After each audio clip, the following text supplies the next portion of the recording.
ये जब मेरे पीछे आपको घर नजर आ रहा है, यहाँ पर पाकिस्तान की अजीम तरीन अदाकारा नादरा रहा करती थी। ये कोई आम गेट नहीं है, बल्कि एक वक्त था कि जब नादरा अपने हाथों से इस गेट को खोला करती थी। नादरा बेगम जिंदगी का जो आखिरी दिन है उस वक्त तक इसी घर में मुकीम रही। उनका जनाजा भी यहीं से उठाया गया। इसका जो रकबा है वो एक कनाल से भी ज्यादा है। ये एक डबल स्टोरी घर है जिसके ऊपर एक टेरेस भी बनाया गया है। और कभी यहाँ पर नादरा रिलैक्स करने के लिए किसी शाम में चाय पीते हुए यहाँ पर बैठा करती थी। लेकिन आज ये घर सुनसान और वीरान पड़ा है। पाकिस्तान फिल्म इंडस्ट्री की वाइट रोज, सोने और चांदी के बर्तनों में खाना खाने वाली, पैरों में हीरों के जूते पहनने वाली, सोने जैसा हुस्न लिए नादरा मनो मट्टी तले सो रही है। नाज़रीन, प्रोग्राम सितारों के घर के साथ आपका मेजबान अहमद फराज आपकी खिदमत में हाजिर है। और आज आप सब लोगों की पुरजोर फरमाइश पर मैं आपको पाकिस्तान की उस अदाकारा का घर और कब्र एक साथ एक्सक्लूसिवली दिखाने वाला हूं, जो गुमनाम इलाके से उठकर आई, लेकिन उसने आते सार ही फिल्म इंडस्ट्री पर कब्जा कर लिया और हर तरफ उसके चर्चे होने लगे। जी हाँ, मैं बात कर रहा हूँ पाकिस्तान की अजीम तरीन अदाकारा नादरा की। और ये जो मेरे पीछे आपको घर नजर आ रहा है, ये कोई आम घर नहीं है, बल्कि यहाँ पर पाकिस्तान की अजीम तरीन अदाकारा नादरा रहा करती थी। और ये जो आपको ब्लैक कलर का गेट नजर आ रहा है, ये कोई आम गेट नहीं है, बल्कि एक वक्त था कि जब नादरा अपने हाथों से इस गेट को खोला करती थी। अगर सबसे पहले इस जगह की लोकेशन की बात कर ली जाए तो ये लाहौर का पोश तरीन एरिया गार्डन टाउन है। और इस घर की जो एग्जैक्ट लोकेशन है वो 15A तारिक ब्लॉक है। ये बड़ा ही चहल पहल वाला और रौनक वाला एरिया है। जैसा कि आपको ये गाड़ियों का शोर भी सुनाई दे रहा होगा, क्योंकि ये जो घर है ये बिल्कुल मेन रोड के ऊपर वाक़या है। ये इसके बिल्कुल साथ पंजाब यूनिवर्सिटी की दीवार है। राइट साइड पे बरकत मार्केट है, जहाँ पर हर वक्त रौनक मेला लगा रहता है। अगर इस घर की बात करें तो ये एक बड़ा ही ज़बरदस्त घर है। अभी देखने में ये खस्ता हाल है, लेकिन इसका स्ट्रक्चर देख के अंदाज़ा लगाया जा सकता है कि ये कितना शानदार घर था। उस दौर में सिर्फ जो पाकिस्तान के टॉप के जो सफ़े अव्वल के अदाकार थे वही इतना बड़ा घर बना सके थे। और इसका जो रकबा है वो एक कनाल से भी ज़्यादा है। ये घर वाइट और जो ब्लैक है उस कम्बिनेशन में, उस कंट्रास्ट में बनाया गया। जैसा कि ये ब्लैक कलर का गेट है और उसके साथ वाइट दीवार है, लेकिन जो उसके ऊपर हर्डल्स लगाई गई हैं वो ब्लैक हैं। इसके अलावा जो ग्रिल लगाई गई है वो ब्लैक कलर की है। जो विंडोज़ हैं वो भी ब्लैक कलर की हैं, लेकिन जो दीवारों का रंग है वो वाइट कलर में है। तो यानी ये एक बड़ा ही ज़बरदस्त सा और शानदार एक कलर कम्बिनेशन था। और सोचें कि जब ये घर नादरा की खुशबू से महकता होगा तो यहाँ पर क्या समा होगा। अगर जो ही एंटर होते हैं तो बिल्कुल लेफ्ट साइड पे एक लॉन है और ये काफ़ी बड़ा लॉन है। और उसके आगे बिल्कुल घर की मेन बिल्डिंग है। ये एक डबल स्टोरी घर है जिसके ऊपर एक टेरेस भी बनाया गया है। जैसा कि हम मोहम्मद अली का घर ख़ास तौर पर देखते हैं, जिसके ऊपर एक काफ़ी बड़ा टेरेस बनाया गया था जहाँ पर मावल भी हुआ करते थे। इसी तरह ये जो नादरा का घर है इसमें भी आप बिल्कुल वहाँ पर वो टेरेस देख सकते हैं। और कभी यहाँ पर नादरा रिलैक्स करने के लिए किसी शाम में चाय पीते हुए यहाँ पर बैठा करती थी। लेकिन आज ये घर सुनसान और वीरान पड़ा है। नादरा ने बे इंतहा बेमिसाल शोहरत देखी। वो जिस तरह गुमनाम इलाके से उठकर आई थी, वो सोच भी नहीं सकता था कि वो आते सारे इतनी शोहरत हासिल कर लेंगी। और उनके हुस्न का ये आलम था कि उन्हें पाकिस्तान की वाइट रोज़ अदाकारा का खिताब दिया गया। और ये वो वाहिद अदाकारा हैं जिन्हें ये खिताब मिला। और उनकी जो दौलत का ये आलम था कि उनके बारे में कहा जाता है कि वो सोने चांदी के बर्तनों में खाना खाया करती थी और उनके जो जूते थे उनमें हीरे लगे होते थे। और ये जो दौलत थी ये फिल्मी दुनिया से भी पहले की थी, क्योंकि जो नादरा हैं वो हीरा मंडी की मशहूर तरीन रकासा थी। और कहते हैं कि जो भी उस दौर में हीरा मंडी जाता था वो सिर्फ नादरा का रक्स देखने के लिए जाया करता था। और यही वजह है कि जब यूनुस मलिक उन्हें फिल्मों में लेकर आया तो नादरा पहले ही रोज़ अपनी गाड़ी पर आई। हालांकि तारीख में ऐसा नहीं हुआ कि कोई अदाकारा अपनी गाड़ी पर आई हो, लेकिन नादरा की दौलत का ये आलम था कि वो पहले रोज़ ही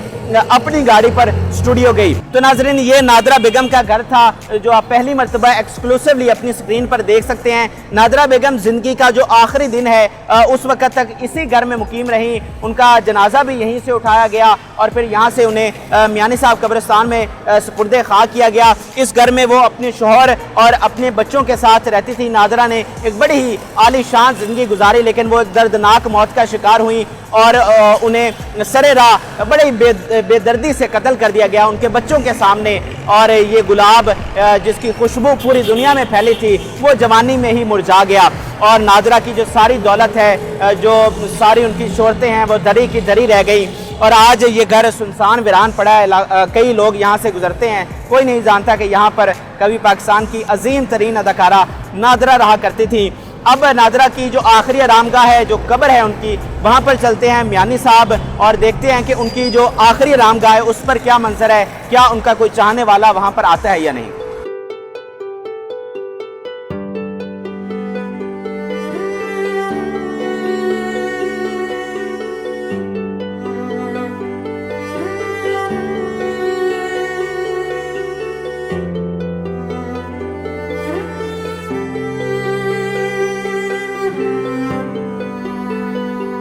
नाज़रीन, नादरा की कब्र पर हम पहुंच चुके हैं और पाकिस्तान फिल्म इंडस्ट्री की वाइट रोज़, सोने और चांदी के बर्तनों में खाना खाने वाली और पैरों में हीरों के जूते पहनने वाली, सोने जैसा हुस्न लिए नादरा मनो मट्टी तले सो रही है। और नादरा की जो कब्र है वो आप स्क्रीन पर देख सकते हैं। कतबा लगाया गया है जिस पर मलका फ़रा एजाज़ लिखा हुआ है, क्योंकि जो नादरा का असल नाम है वो मलका फ़रा एजाज़ है और जो उनका फ़िल्मी नाम था वो नादरा था, जो कि यूनुस मलिक ने लिखा था, जिन्होंने नादरा को मुतारिफ़ करवाया। और ये साइडों से पक्की है लेकिन दरमियान में से ये कच्ची कब्र है और जिसकी अभी ताज़ा लिपाई करवाई गई है, क्योंकि कुछ दिन पहले जब मैं आया था तो ये इसकी लिपाई नहीं हुई थी, लेकिन अभी देखकर लगता है कि कोई रिसेंटली आया है जिसने इसकी लिपाई वगैरह करवाई है।